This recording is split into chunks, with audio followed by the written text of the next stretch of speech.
All right, welcome to a brand new edition of ABell at Night. All right, y'all, man, we got something very special, man. We got a very, very special guest. His name is Big Kurt. Big Kurt, how you doing today? Man, I'm all right. Happy to be alive, just grinding every day, you know? Absolutely. Absolutely. Now, this is Big Kurt's introduction into ABell at Night, and I promise you he's going to be... First of all, let me just say this. Big Kurt, one of the funniest human beings I've ever heard talk before. Like, this man goes nuts every single time I talk to him. So I'm definitely grateful that you made it onto the show. But Big Kurt, one of many more to come. Go ahead and just let the people know who is Big Kurt and where does Big Kurt come from? Oh man, I'm Big Kurt. I am from Jackson, Mississippi, born and raised. I don't know why he's trying to put me on the spot to make y'all laugh. It makes zero sense. I'm not funny at all. This is crazy. Are you from rural Jackson or are you just from closer towards the city? Ain't no such thing as rural Jackson. Jackson is the capital of Mississippi. That's the thing. People get Mississippi misconstrued. Like they think all just because of Mississippi, you hear Mississippi, you think Mississippi burning or the KKK walking around or some racist white people just tearing up the place. But Jackson is niggerville. It's just blacker than black. It's black and black. So I'm from Jackson. Jackson is the city. It's no rural. You might have some white meth heads, that, or some damn pill heads or fentanyl heads that walk around in Jackson that come from the rural areas in another city. But Jackson. So what's the closest country town? Jackson is surrounded by country, so that's literally surrounded by country. So once you leave Jackson, you hitting the country. So Pearl, what we got? Pearl, Mississippi, Utica, Terry, Raymond. What's more of your vibe, or when you were growing up, what was more of your vibe? Being more in the city in Jackson, or the things you could experience in the more rural parts? Or is that where the KKK was?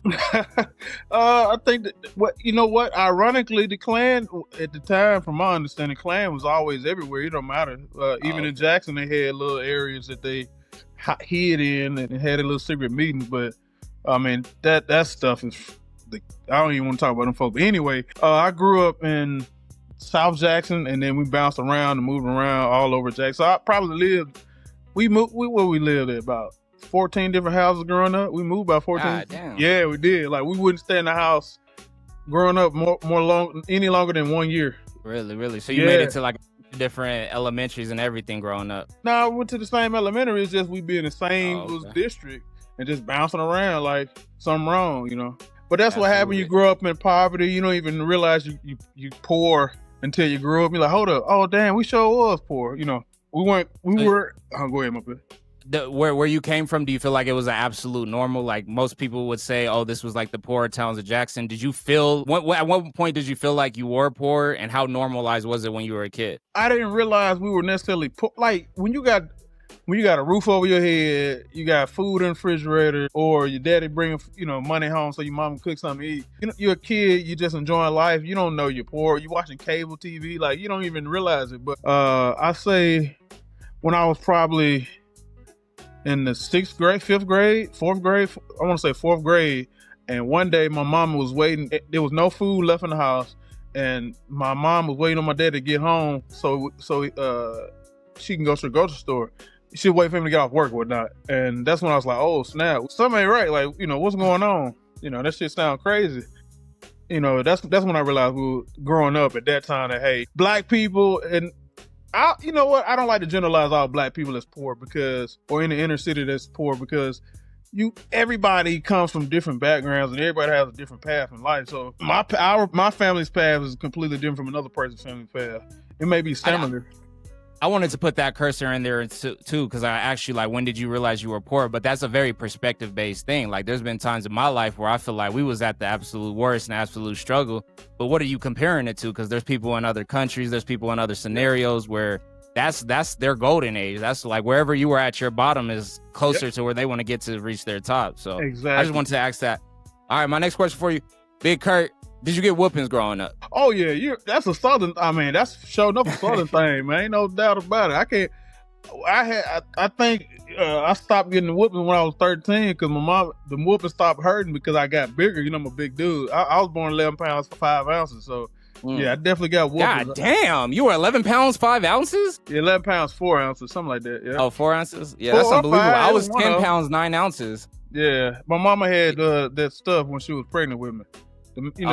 That's how them babies get big. I don't know if you know that. It's called Gestational diabetes, yeah. What stuff? What stuff causes that? I have no idea. It's just when a woman's pregnant and she get diabetes, it's because she's pregnant. Oh, that stuff make the baby eat yeah, good. so when you hear about them babies being 23 pounds, it's because the mama had some type of diabetes. It's not like, hey, this is a superior baby. That's crazy. I didn't know. But going back to the whooping, now here's the next question. Who was it? Was it daddy or mama who gave you the worst whooping? That's no doubt your daddy. Like your mama, Okay. if your mama whooping don't work, wait till your daddy get home. You get scared. No, please don't tell my daddy I was bad. He just Well, you know what, mama whooping, you had to cry more just because like you wanted it to stop and you wanted her to make sure that she knew that you felt bad for what you did. It never really hurt, but it hurt more emotionally. Yeah. I ain't getting no daddy whooping, but when my big brother used to whoop my ass, I used to, hey, boy, he a heavy-handed little Mexican dude. Was your daddy around? Finding whooping that you got. What you say? Was your daddy around? My father passed away when I was 4, so my bad. Yeah, so any whoopings or anything like that, my mom actually didn't believe in hitting, but whenever I did something a little too extra, my big brother had to get on me. He was 12 years older. You know, I got you. He was kind of like that person who, if it ever came to that, like, all right, boy, go in there, the belt's right there, we about to get it in, and you gotta, you feel me, you gotta live with what you did. But I want to know, what was the defining whooping that you got, and what did you do? Damn, you gotta make me think. I'm 34. What's bro. one of them ones though? Bro, the first one that popped bro. in that head. What's the one that pops in your head? Like you a 34-year-old man and you like, God damn, I still think of that one sometimes. I ain't gonna lie. When I got whooping, so I don't remember that crap. Yeah. Oh, okay. What was like a? I mean, what was I do remember always getting in trouble for aggravating my siblings. So like, I got an older sister and a younger brother. So probably something stupid, like messing with one of them, hitting my little brother side of the head because I'm bored, or doing something stupid to my sister or something, and then my daddy whooped me. That's the only thing I could think of. I just used to aggravate everybody. I used to mess. Hell yeah. Yeah. So you was the antagonizer in the crib. Yeah, I'm the middle child, man. I had to be. Oh, okay. I don't know why, but I just had to do it. Yeah, absolutely. All right. What's the defining meal from Jackson, Mississippi that started your love for food? What's that meal that you think of where it's like, damn, that's what made me who I am? Are you calling me fat, nigga? Nah, I didn't say you was fat. I just said, what's that defining meal that represents you and who you is now? I know you from the South, so I'm like, there gotta be a meal where it's like, damn shit, I ain't never looked back. Man, fried Kool-Aid. Oh hell. What is fried Kool-Aid? Fried Kool-Aid mixed with some Twinkies, man. I'm telling you, that's what started it all. That shit don't even sound like it makes sense. What you do? Joking. You just I'm playing, man, for real, bro. Hell no. You know how people used to do the happy crack? I'm like, somebody fat ass put some oil in it. Ugh, that shit be nasty. Nah, man, it gotta. You can't be black. You can't be black if you ain't no fried chicken, man. It's the staple of us as black people. It's fried chicken, bro. Fried chicken. Who made the best fried chicken in the fam? Huh? Say it again. Who made the best fried chicken in the fam? Cousin and them or Mama Bear? It gotta be your mama. She the one that birthed you and fed you all the time. So I say my mama. I definitely say my mama. The best cook. I ain't gonna lie. I kind of feel like my aunties. Some of them. Nah, I ain't gonna even blast and put them on blast like that. But they the ones that taught my mama. So I say my aunts. Maybe they gotta be my aunts if they gave her the recipe and passed it down to her. So. Hell yeah. Or grandmama maybe. Recipes to both of them. Even though I never met my daddy mama. One of them. All right, big. For sure. All right, Big Kurt, what happened in your last fist fight and why did it start? That shit was funny. So, I cut grass, right? And my father has a landscaping company. I've been doing landscaping on and off since I was 5 years old, right? And a couple of my cousins used to run his truck, his little business, manage his business while he's out doing whatever he's doing. I guess like tending to other business related things and whatnot. And he told me and another his employee, hey, don't put bags in front of this one customer's house because this dude just don't want bags in front of his house. So my cousin never got the memo, or he never listened to him or whatever. He just never paid attention to it. So I told my cousin, hey man, don't leave no bag. He don't want no bags in front of the house. Man, my cousin got mad. Ain't nobody tell me nothing to leave no bags in front of that house. What you talking about, bro? So we go down to the next yard. We in the truck. He talking crap about my daddy. He talking shit about my daddy. He just steady talking shit like, man, your daddy didn't say nothing, man. That dude do this, he do that. He just a star scale. He just talking shit. I'm like, hold up, bro. You steady talking about my daddy, nigga. What's up, bro? You want to talk shit about my daddy? I get out of the truck. I just swing on his ass. Boom. I'm thinking he a big dude just like me. So I'm thinking it's gonna stun him. Man, that punch didn't even do nothing. It grazed him. So we sitting there grabbing each other. Two big old black jokers fighting in front of these white people's houses, and these white folks, these people sitting there watching us playing, not to make it thing a race thing, but we were in a predominantly white neighborhood. So like it's the customers and the customer neighbor that's sitting there watching both of us just hit each other, try to fight. And so we finally get done. He ripped my shirt, whatnot. We finally get done fighting. I slipped. Y'all just got tired, huh? Y'all big ass had to Yeah, walk we got away. tired. Y'all just had to walk away. Nobody was there to stop We got y'all. tired. We both was huffing and puffing. And then the co-worker, he's a Mexican. So he's like, hey, y'all, stop fighting. Stop fighting. And the Mexican, stop. Y'all, we got to work. Stop. Man. And then I remember specifically him like trying to stop us from fighting. And he said, fuck this shit. He gonna start working. So he just started working while we sitting there punching each other. You can hear a blower. We sitting here swinging and shit. You can hear a blower in the background just blowing the yard while we fighting. And so They wasn't recording that shit. And the white people were like, we finna record this. They just watching us fight. Like they were just watching us fight. And so the customer's neighbor when we got done, they walk over to us like, man, we thought we were gonna see a UFC fight. This was nothing. They were disappointed. That was very disappointing. Nobody got knocked out. So how long was you cutting grass with that your pop? You said how long? Since I was 5, on and off. So okay. So that's been the business since you were a kid? Yeah, since I was a kid. Every time I come back in town, I help them out. Okay, that's cool. Every cool. You say time. What you were going to say you learned from it? I don't know. I lost my train of thought. Yeah, just from that moment, man. That's a funny ass story, though. All right. Maybe, I mean. All right, where do you currently live? So you're from Jackson, Mississippi. Where do you currently live, and what brought you there? I'm not going to tell you where I live, man. Use the feds, bro. I DJ Vlad.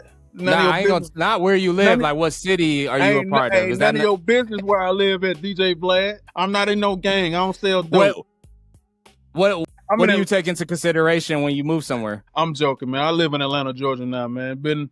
It's been a blessing in disguise, on and off. It definitely has been, Yeah. That's one of my favorite cities. Atlanta? Hell yeah. Oh yeah, I met you. Didn't realize I met you. I remember that. Yeah, absolutely. Yeah, InvestFest, one of the best events. Yeah, you coming this year? Yep. I'll be out there for InvestFest. What do you plan on gaining out of InvestFest this year? I still haven't gotten a business. That was a goal of mine when I went last year, but to have a booth. I'll say just things of networking and trying to learn what's new, what's to come in the upcoming years. They had a lot of good guests last year up there. 19 Keys, the first person popping my brain. What was that chick, the Coder X? I think her name is Code X or something. Okay, so that's more of your type of value, like blockchain and things toward that, like newer technology? I'll say I'm diverse in what I like. So real estate, food, health and wellness, spirituality, hip hop, entertainment, sports, journalism, art. So you like everything Atlanta? Yeah, I like everything. I like women. I like women. Yeah. And that was. Are you currently dating, Big Kurt? Man, I'm on the market, man. I'm tired of watching. If you could give a woman 3 things, let's say every single woman you ever want is listening to this right now, what are 3 things you would want that woman to know about you right now? I work hard. Okay. I work hard. Respectable. I say I'm spiritual, but I'm not religious anymore. I used to be religious. What's the 3rd thing? I say just I'm a high moral guy.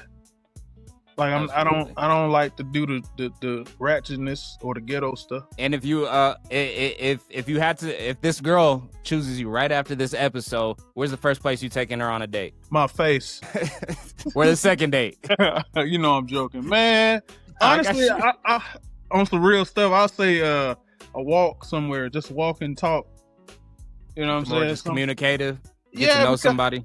Yeah, because I think the whole spending all this X amount of money or on a fancy restaurant, I think it's played. I think it's the real intimate, like when you really truly get to know somebody, it's a one-on-one, it's kind of away from everybody. I think as you become more comfortable with a bunch of people, then as you become more comfortable with this person, then you get to test each other, how we respond in public settings and stuff. So even though walking in a park is a public setting, but I feel like a walk or just something chill, more relaxed, is more intimate. For sure. And all right, Big Kurt, you got less than 10 sentences. I'll give you about 60 seconds to 2 minutes. If you could build your ideal woman, you said you're 34 years old. You feel me? You on the market. You might be you look for the one? You looking for the one, Big Kurt? Man, I ain't looking for nothing. God gonna I ain't looking for nothing. If God could build one for you, or if you and God could go to bed tonight and right before and he answers your prayer, if you could build a woman, I'm gonna give you 1 minute to 2 minutes. Explain what that woman's like, what she look like, how she built, how she think. Well, she built like a bowl of grits. thick than a mud, thicker than a large, extra large milkshake. Plus or minus 150. In between, man. That part not super. I mean, I'm a big. Not too big, but hey, I have a diverse range of attraction when it comes to women. Okay. So plus or minus 5'5". That's a good one. Plus or minus 5'5". Hey, I climb that tree if I got to. Okay. Hey, if she look good, she look good, man. I don't mind if I got to look up. I may have to use a stepladder every time I want to kiss her, but hey, it don't matter. All right, keep building her. I'm cutting into you. All right, so you feel me? We got a wire. She got to be thick as a bowl of grits. She 5 up, 5 down. It's okay. It don't matter, bro. Go for it. Skin tone. The weight could be matter. 150 up or down. It don't matter. Keep going. The skin tone don't matter. She can be pale. She can be light as white, the color white, or she could be dark as night. It don't matter. She can have what's the disease? Hey, what's the disease where they have the vitiligo? Vitiligo. She could be vitiligo. It don't matter, bro. Like if she's attractive to me, she's attractive to me. Okay. All right, give me the mindset and what she does. Like, where is she currently at in her life? She just has high morals, principles. She's she has something going for herself. She's not waiting for somebody to give her something. What she cook? Is she a good cook? Does she cook every night? If she can't cook, then I can teach her to cook. Okay, that's fine. That man's willing to put in some work. Where's she at in her career? If she's happy, she's happy. Happy in her career. How many kids she got? Or content. I'm 34, so these women at this age, I expect women to have kids, at least 1 or 2. It don't matter. I expect women to have at least 1 or 2 at this age, so it don't matter at that point. Long as it ain't no Brady, like long as it ain't like 7, it's a wrap. I ain't got the money for no 7 kids. You feel me? And you know what? I kind of like the way you answering these questions, Big Kurt, because usually people come on different shows and people say different crazy things, like they expect this, they expect that. But any man who's saying, I just want a woman with good morals, and you're not too focused on the looks, of course, you have what you believe is your own attraction. I kind of like the way you went about it, where it's like, you know what, my morals come first. If you can't cook, I could teach you to cook. So I respect that. Definitely, I appreciate it. But definitely somebody who cleanly, too, as well. I don't want nobody who don't want to clean up. Clean up? You don't like that dirty shit, huh? Nah, we ain't doing that dirty shit. You go on, What's the dirtiest girl you ever had? What's the dirtiest thing she ever did? You was like, hell no, I'll never have another dirty girl again. Thank God I've never had to deal with that. You never had to deal with it? You ain't never just seen a bathroom and you like, nah, this ain't it? Never in the history of dating. Thank God I've never seen some bathrooms. I was like, yeah, baby, this ain't gonna work. That's because you be messing with these little whores, man. That's you. I know, I'm married. You gotta go to church, bro. You gotta go to church. I say you were back when you were dating. You was a pimp messing with all these random whores, man. Trying to put them on the street and on the strip. Ain't nobody stupid. Trying to put them on the mountain and stuff, man. Messing with these dirty mountain bitches. Big Kurt, who's the last person you got into the argument? Who's the last person you got into an argument with, and why? This was last weekend. I cut grass on the side, and I got my full-time drafting job. And it's a dude I used to cut grass with. He's a bitch. When he's bipolar and tripping, but when he's not a bitch, he's cool. Okay. He's really nice. Is he actually bipolar, or that's how you feel about him? Oh, this nigga is really bipolar. Like, he would tell you something so simple. Hey man, do that, and he don't even have to do that. Like, he don't have to snap on you for nothing. Like, he might tell you, hey, go pick up. Like, the job may be pick up a bag. He'll just snap on you for no reason. Hey man, go pick up that bag. Oh, okay, so he really you ain't had a conversation with him in 5 minutes. Like, it'd be little simple stuff. Like, you be done with your task. I'm still working. Why you not working? I'm like, bro, I'm done. Damn. I'm done with everything he told me to do, man. So I got an argument over being done with my work and him wanting me to keep working when I'm done with my work. So that was the last week. Y'all just go at it. How hard did y'all go at it? Y'all didn't grab each other and start tussling like you and your cousin? Man, he's 33. He's shorter than me. He's strong. He's a short guy, strong, little skinny motherfucker. But I think I can just sit on him. No diddy. No. All right, Big Kurt, man, just to wrap up tonight's episode of ABell at Night, is there any story or any moment in your life you want to give to the people before you get back on the show? Man, hey, keep God first. Don't be sucking dick for free.